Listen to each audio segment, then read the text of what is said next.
ఏపీలో భిన్న వాతావరణం కొనసాగుతోంది. పలు చోట్ల ఎండలు మండిపోతుంటే మరికొన్ని చోట్ల వర్షాలు దంచుకొడుతున్నాయి. దీంతో వర్షాలు పడుతున్న చోట ప్రజలు కాస్త ఊరట పొందుతున్నారు.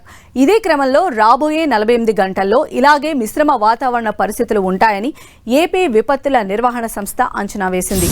విజయనగరం, పార్వతీపురం, మన్యం, అనకాపల్లి, కోనసీమ, తూర్పుగోదావరి, పశ్చిమ గోదావరి, ఎన్టీఆర్, గుంటూరు, బాపట్ల, పల్నాడు, మార్కాపురం, ప్రకాశం జిల్లాలోని కొన్ని ప్రాంతాల్లో గరిష్ట ఉష్ణోగ్రతలు 43 నుంచి 44 డిగ్రీల వరకు నమోదయ్యే అవకాశం ఉందన్నారు.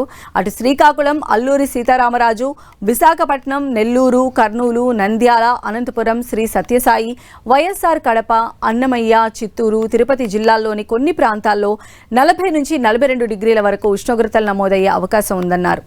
మరోవైపు నైరుతి బంగాళాఖాతం ఆనుకొని ఉన్న తమిళనాడు తీరం పైన ఉపరితల ఆవర్తనం కొనసాగుతుందన్నారు. దీని ప్రభావంతో ఇవాళ, రేపు అనంతపురం, శ్రీ సత్యసాయి, వైఎస్ఆర్ కడప, అన్నమయ్య, చిత్తూరు జిల్లాల్లో పిడుగులతో కూడిన తేలికపాటి నుంచి మోస్తరు వర్షాలు కురిసే అవకాశం ఉందని విపత్తుల నిర్వహణ సంస్థ తెలిపింది. మిగతా జిల్లాల్లోనూ చెదురుమదురుగా పిడుగులతో కూడిన తేలికపాటి వర్షాలు కురిసే అవకాశం ఉందన్నారు. రాష్ట్రంలో ఎండల తీవ్రత, పిడుగులతో కూడిన వర్షాలతో కూడిన విభిన్న వాతావరణ పరిస్థితులు మరో 2 రోజుల పాటు ఉంటాయని విపత్తుల నిర్వహణ సంస్థ మేనేజింగ్ డైరెక్టర్ ప్రఖర్ జైన్ పేర్కొన్నారు. రేపటి నుంచి ఉష్ణోగ్రతలు స్వల్పంగా తగ్గే అవకాశం ఉందన్నారు. రేపు 11 మండలాల్లో తీవ్ర వడగాల్పులు, 64 మండలాల్లో వడగాల్పులు ప్రభావం చూపబోతున్నాయి.